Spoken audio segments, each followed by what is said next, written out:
السلام علیکم دوستو. آج میں جس موضوع پہ بات کرنا چاہتا ہوں وہ یہ کہ ایک خیال آتا ہے، کوئی انسپریشن ہوتی ہے، کوئی دکھ ہوتا ہے، کوئی خوشی کا ایک ایسا مرحلہ ہوتا ہے کہ جسے انسان چاہے کہ اسے لکھنا چاہے، تو اسے کب شروع کرنا چاہیے اس معاملے کو، یعنی اسے فکشنلائز کب کرنا چاہیے.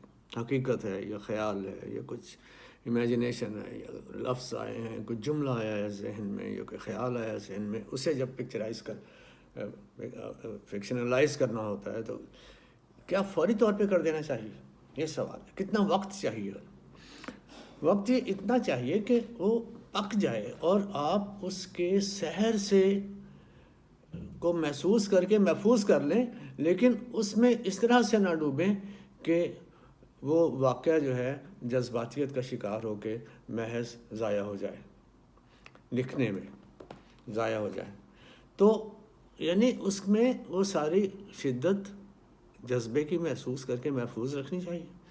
اور اس کے بعد ڈسکرپشن میں، لکھنے میں جب ہم دیکھیں کہ اب وقت آ گیا ہے کہ رہا نہیں جا رہا، تو پھر انسان لکھتے. تو اس طرح سے ایک طرح سے واقعہ جو ہے اس کو ادبی شکل میں لانے کے لیے، اسے تحریر میں لانے کے لیے ہم اسے یعنی اس کے ان جذبات کو بھی محفوظ رکھیں گے اور تھوڑا سا اسے ریشنل ریویژن بھی ہو جائے گا. اب کئی سال پہلے کی 1992 کی بات ہے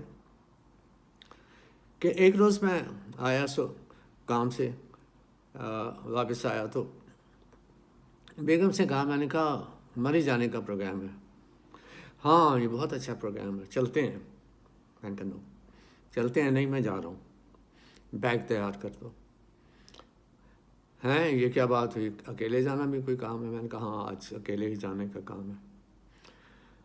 تو میں نکل گیا رات کو، شام کو بلکہ رات میں وہاں پہنچا مری، اور کشمیر پوائنٹ سے تھوڑا اس کے قریب ہی ایک ہوٹل تھا.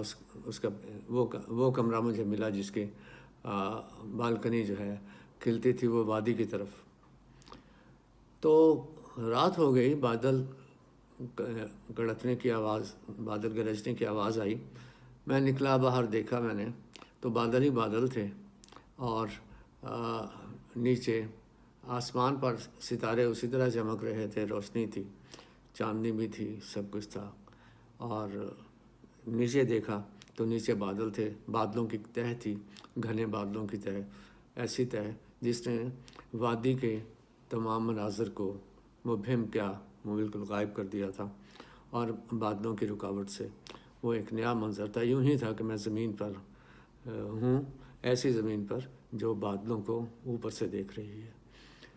تو بادل گرجے بھی، چمکے بھی، برسے بھی، لیکن یہ سب کچھ میرے نظر مجھے جھک کے دیکھنا پڑا ان ساری چیزوں کو. آسمان پر کچھ نہیں تھا تو مجھے زمین کی طرف دیکھ کر یہ سارے مناظر دیکھنے پڑے، جو کہ ایک بہت ہی خوبصورت تجربہ تھا. تو یہ یعنی ایسا ایک تجربہ تھا میرے لیے، ایک نیا تھا کہ اس طرح سے میں بادلوں کو گرجتا چمکتا دیکھوں. اور اس طرح سے ایک موڈ میں انسان آیا ہوتا ہے. اس کے بعد ان ساری چیزوں کا خالی ذہن اور ایک مطمئن ذہن جو کہ انہی چیزوں کو محسوس کرنے کے موڈ میں ہو، تو یہ سارا کچھ دیکھنے سوچنے کے بعد عجیب کیفیت تھی، بہت خوبصورت مناظر تھے.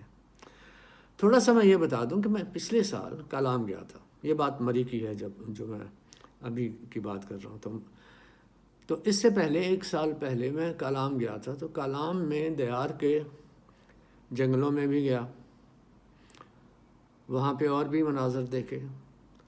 تو میں وہ ذہن میں تھے میرے کچھ واقعات، کافی کچھ پکا بھی ہوا تھا. لیکن اس وقت تو میں یہاں مری کے اس منظر کے حسن میں ہی ڈوبا ہوا تھا. میں چاہتا تھا اب لکھوں. کاپی پین نکال کے تو میں بیٹھ گیا. جب بارش گرج چمک کم ہوئی یا مناظر سے ذرا تھوڑا لطف اندوز ہو چکا، تو اس کے بعد پھر میں نے لکھنے کا ارادہ کیا. تو قلم اور کاپی رکھی سامنے. تو جب سامنے رکھی تو شروع کر دیا. پہلا جملہ آیا, پہلا جملہ لکھ دیا. اس کے بعد وہ جو پہلے جملے سے ہی پہلا جملہ یہ مری کا نہیں, ان مناظر کا نہیں آیا. وہ جملہ کلام کے مناظر کا آیا, جو کہ اتنا پک چکا ہوا تھا کہ جب میں لکھنے بیٹھا تو وہ مناظر میرے سامنے آ گئے, اور وہی پھر قلم نے اسے لکھنا شروع, قلم متحرک ہو گیا. اور اس کے بعد یہ کوئی 7-8 صفحے ہوئے تو میں سمجھ گیا کہ اب ناول جو ہے راستے پہ پڑ گیا ہے. تو وہ 2-3 صفحے میں آپ کو سناتا ہوں جو اس وقت ہوئے, اور اس کے بعد وہیں سے پھر ناول کی ابتدا ہو گئی. یہ ناول ہے خالی ہے جیب گل. خالی ہے جیب گل. تو اس کے بارے میں وہ تبصرہ ڈاکٹر آغا سہیل صاحب نے جو کیا, تو اس میں انہوں نے یہ بھی کہا کہ ناول افسانہ, ڈرامہ اور سفر نامے کی روایتی نثر کا کہیں تتبع نظر نہیں آتا, حتیٰ کہ بعض الفاظ کو فقروں میں ڈھالنے کا عمل بھی مصنف کی تخلیق ہے. تو اس کے بعد میں آپ کو تھوڑا سا ابتدائیہ وہ سناتا ہوں جو کہ اس وقت آیا, اور وہ سارا اس کا تعلق سچویشن جو تھی, لوکیشن جو تھی, وہ کلام ہی کی تھی. تو شروع یوں ہوتا ہے کہ گیلے دیار کی خوشبو نے اس کے دل میں اس کے دل میں فراموش محبت کی تجدید کی امنگ کو جگا دیا تھا. وہ ان بے شاخ طویل تنوں والے درختوں میں گھنٹوں بے مقصد پھرا تھا جہاں خاصی اونچائی تک ویرانہ تھا اور تنے کے ساتھ والی زمین بھی سبزے سے معترض تھی. وہ بہت دیر تک خالی ذہن لیے ان کے پیچ و خم کھاتے راستوں پر چلتا رہا کہ اچانک بادل آئے اور برس کر چلے گئے. بادلوں کی پشت ابھی نظروں سے اوجھل بھی نہ ہوئی تھی کہ فضا میں وہ خوشبو پھیلی جس کی خشک مٹی پر پڑے پانی کے بعد اٹھنے والی سوندھی خوشبو کو مات کیا, اور جس نے خشک مٹی پر پڑے پانی کے بعد اٹھنے والی سوندھی خوشبو کو مات کیا, اور یوں لگا دیار کے جنگلوں کی سانسیں آزاد ہو گئی ہیں. وہ فراموش جذبوں کی تجدید کے یقین سے سرشار ہوا اور ایک تنے کے دونوں اطراف پر اپنی ہتھیلیاں پوری کھول کر دبائیں. ناک اس کی چھال کے ہونٹوں سے لگا کر نرمی سے دبائی, اور لمبا سانس لے کر اس کی جڑوں کی چلتی نبض کو محسوس کرنے لگا جو کافی بلندی پر لہلہاتی شاخوں کو سیراب کرتی تھی. پھر منہ تھوڑا ہٹا کر اس نے ان شاخوں کو دیکھا جو لگتا تھا جاتے بادلوں کے ساتھ قہقہے لگا رہی ہیں. اس نے 2 قدم پیچھے ہٹائے اور پچھلے درخت سے ٹیک لگا کر آسمان کی طرف دیکھا جو حد نگاہ تک دیار کے سبز پتوں سے ڈھکا تھا, جو کہیں کہیں سے چن کر آتی روشنی سے چمک رہے تھے. یہ سبزہ, خوشبو اور روشنی اس کے اندر سرایت کر چکے تھے. اس نے اپنے آپ کو سورج کی روشنی کی طرح ان جاتے ہوئے بادلوں کا پیچھا کرتے ہوئے محسوس کیا اور خود کو اس کے آگے پایا. وہ بادلوں کا قرمزی کنارہ بن چکا تھا اور بادل اور سورج کی راہ میں حائل تپ رہا تھا. اس نے وہ جلن اپنے اندر محسوس کی اور تیز تیز قدم اٹھاتا جنگل سے باہر نکل آیا. باہر نکلا تو اسے احساس ہوا کہ وہ شعاعیں جس کی کوئی کرن اسے بھی آسودہ کر گئی تھی اس کی تو نہ تھی, وہ تو دیار کو گلے مل رہی تھی, کیونکہ جب وہ جنگل سے باہر نکلا تو اس پر ابھی تک اندھیرا چھایا ہوا تھا. وہ اس سے بھاگ نہیں رہا تھا, مگر وہ پھر بھی تیز تیز قدم اٹھاتا ہوا بڑھتا رہا, برستے پانی سے بچتا رہا, اور پھر اسے جب ایسی جگہ مل گئی تو بیٹھ گیا اور دریا کو دیکھنے لگا. پہاڑوں کی بڑی بڑی چٹانیں اس کے پیروں میں ثابت قدم رہنے کی دعائیں مانگتی تھیں اور اس کے بفرے تسلسل سے التفات کی متمنی تھیں. دریا کے چاروں طرف بلند و بالا پہاڑ اس کا گھیراؤ کیے ہوئے تھے اور اپنے بدن سے اسے تیر کی مانند نکلتے دیکھتے رہنے پر مجبور تھے. اس کی دھاڑ سن کر کو ساروں کو ایک مسلسل چپ لگ چکی تھی اور لگتا تھا اس کے قدموں میں اپنے بے بس بچوں کو بلکتے لڑکتے اور ریزہ ریزہ ہوتے دیکھنا اس کا مقدر بن چکا تھا۔ وہ جس کا نام سلیم تھا دیکھتا رہا اور سوچتا رہا، تو گویا یہی دیوتا ہے، مگر اتنا پرسکون اور گہرا نہیں ہے۔ جس دریا کو صدارت نے دیوتا مانا اس میں تو گہرائی اور سکون تھا۔ گویا ہر دریا دریا تو ہے، دیوتا نہیں۔ تو دیوتا ہونا ایک وصف سے ہے، جس دریا میں وہ وصف ہوگا وہ دیوتا ہے۔ پھر دیوتا تو وصف ہوا نا، وہ وصف اگر دیار کے جنگل میں ہو تو جنگل دیوتا، اور اگر وہی وصف یا جوہر ہر انسان میں ہو تو انسان دیوتا۔ ایک سوال اور ہے کہ اگر وہ جوہر ہونے کی وجہ سے کوئی جنگل دیوتا ہے تو اس جوہر کی وجہ سے سب لوگ اسے دیوتا کیوں نہیں مان لیتے؟ اس لیے کہ وہ ہر کسی کو نظر نہیں آتا۔ وہ کسی کو جنگل میں، کسی کو پتھر میں، کسی کو آگ میں، کسی کو دریا میں اور کسی کو کسی اور چیز میں نظر آتا ہے۔ اگر یہ جوہر ان چیزوں میں موجود رہے تو وہ ہر کسی کو نظر کیوں نہیں آتا؟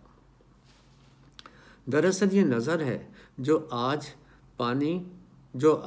پانی یا جنگل میں وہ جوہر تلاش کر لیتی ہے، تو جوہر نظر میں ہوا، اور ہر وہ نظر جو وہ جوہر پا لیتی ہے دیوتا ہے۔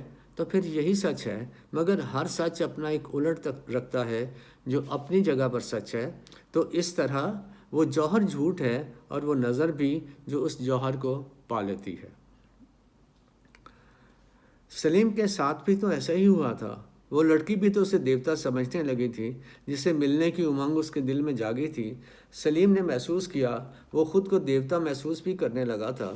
آج وہ یہ سوچنے پر مجبور ہو رہا تھا کہ اگر سچائی کا الٹ بھی سچائی ہے تو دیوی وہ لڑکی تھی کہ جوہر اس نے تلاش کیا تھا۔ اگر سچائی کے الٹ کا فارمولہ بھی سچ ہے تو بھی وہ کس حیثیت سے اپنی وفا کی تجدید کرے؟ وہ حتمی طور پر بھی طے نہ کر سکا کہ دیوتا وہ ہے کہ دیوی وہ لڑکی۔ پھر اس نے سوچا کہ ہر سچ اپنے الٹ کے اندر اس لیے سچائی رکھتا ہے کہ جوہر اپنی تشریح اور ترجیحات وقت کے لحاظ سے طے کرتا ہے۔ سلیم کے ساتھ وقت نے وہ سفر ایسے ہی طے کیا تھا۔ سر جوڑے پہاڑوں کی دراڑوں سے روشنی اس کے قدموں تک پہنچی تو اس نے محسوس کیا کافی برس چکا ہے، دریا کی دھاڑ میں کافی اضافہ ہو چکا تھا اور اس کا شفاف پانی سورج کی کرنوں میں اور بھی زیادہ چمکدار نظر آ رہا تھا۔ پھر اس نے اپنے بائیں جانب ڈھلوان کی طرف دیکھا، وہاں سے کچھ اور طرح کا شور بھی بپھرے دریا میں شامل ہو رہا تھا، اور اسی روانی، غصے اور توانائی سے ایک متوازی نالے کی شکل میں اس کے شانہ بشانہ بننے لگا تھا، بہنے لگا تھا۔ آگے چل کر اس پانی کا کیا رنگ ہوگا، سلیم نے سوچا، اور گیلی دیار کی گہرائی سے آتی خوشبو کا تصور کرنے لگا۔ ایک روز دریدہ بادلوں کی چھت سے اس نے اس وسیع پردے کو دیکھا جو کائنات سمیٹے تھی۔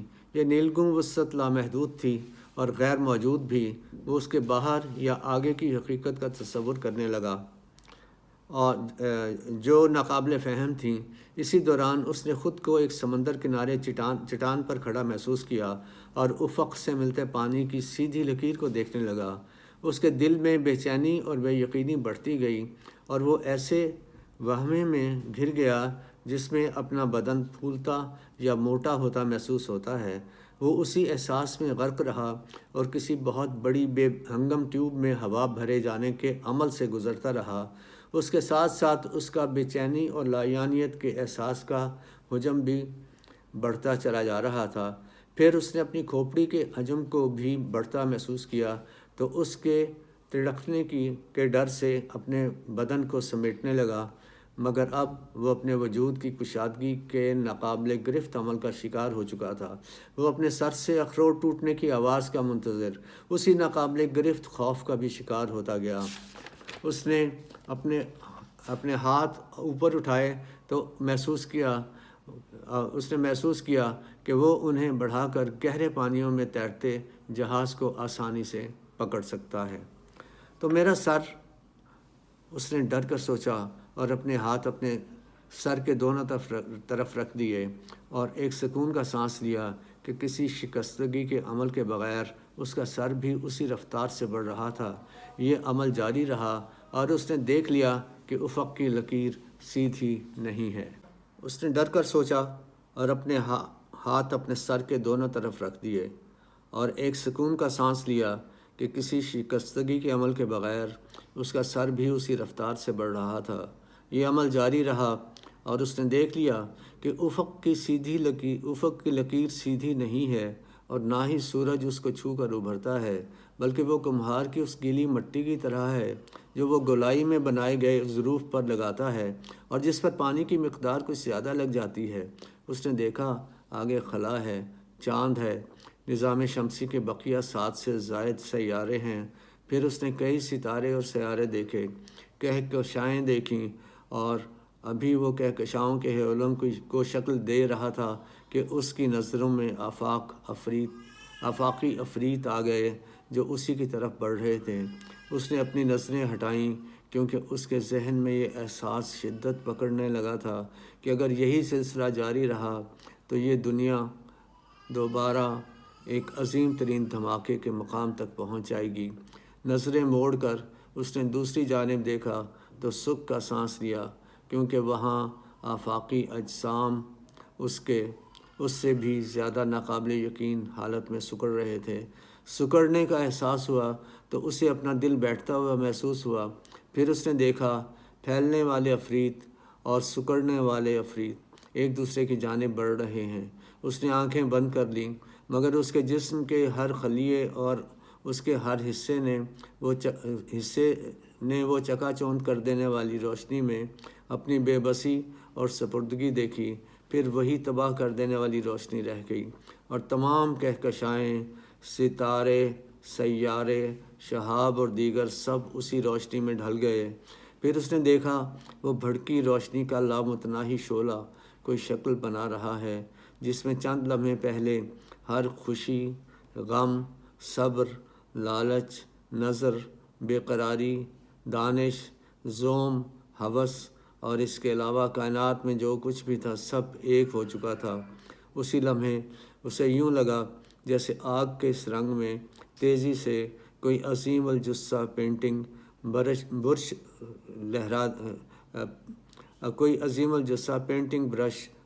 لہرا دیا جائے۔ اس نے اس بدلتی شکل کو غور سے دیکھا اور اس میں اپنا وجود تلاش کرنے لگا۔ اب صرف اس کی نظر باقی تھی اور دم گھٹنے کا عمل تیز تر ہو گیا تھا اور اسے صرف دم اور نظر کا احساس ہو رہا تھا، مگر یہ نہ جانتا تھا کہ یہ سب کس لمحے یا لمحے کے کس حصے میں گزر گیا تھا۔ پھر وہ دم اور نظر کے وجود سے بھی عاری ہو گیا۔ ہوش آیا تو اسے اپنے وجود کا احساس ہوا، مگر اسے ابھی اپنی زندگی کا یقین نہ تھا کہ وہ کس لمحے ساتھ چھوڑ دے گی، یا یہ کہ کیا وہ ساتھ چھوڑ تو نہیں چکی۔ ابھی وہ آنکھیں کھولنے کی کوشش میں تھا۔ اس نے ایک ہاتھ ہلانے کی کوشش کی۔ وہ پیروں کی تیز آواز اور ہوا سے اس نے آنکھیں کھول دیں۔ 2 گدھ جنہیں وہ نہ دیکھ سکا تھا دور فضاؤں کا رخ کر چکے تھے۔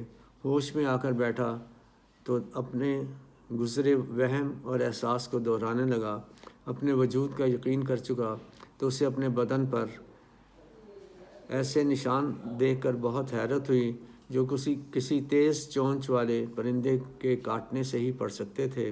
پھر اس نے ساحل سے ٹکراتی لہروں کو دیکھا، پھر افق کو، پھر نیلے آسمان اور اس پر تیرتے بادلوں کو۔ وہ مسکرا دیا اور قدم خشکی کے سمندر کی طرف بڑھا دیے۔ اسی طرف سفر کے دوران اسے دریا کا جنگل اور بکھرا ہوا دریا ملا تھا۔ اب اس کی نظر کا رخ آفاق سے اپنے داخل کی طرف مڑ چکا تھا۔ اس نے اپنے عرضی ماحول کو اپنی طرف باہیں پھیلائے محسوس کیا تھا۔ تو اس کے بعد ظاہر ہے وہ ابتدائیہ ہے، بالکل پہلے صفحات ہیں، تو اس کے بعد اسی طرح سلسلہ جاری رہتا ہے۔ تو یہ دراصل ایک متمول گھرانے کا فرد ہے، پڑھا لکھا، اور سچائی کی تلاش میں وہ جنگلوں میں آیا ہے.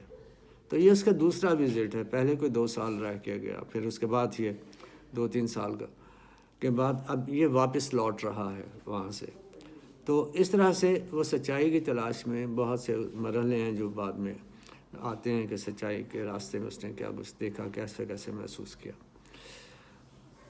تو مقصد کہنے کا یہ کہ یہ فوری طور پہ لکھنے کا انسپائر ہو کے کسی چیز سے فوری طور پہ لکھنے کا مسئلہ نہیں ہوتا, بلکہ جب خود میچور ہو کے وہ چیز آئے. میں اب یہ چیز لکھنے نہیں آیا تھا, یہ پلان کر کے نہیں, میں اس ماحول میں نہیں بیٹھا تھا, لیکن وہ جو ماحول اندر پک چکا ہوا تھا, جو کہانی اندر پک چکی ہوئی تھی پہلے, اب وہ لکھنے کے مرحلے کے لیے تیار تھی.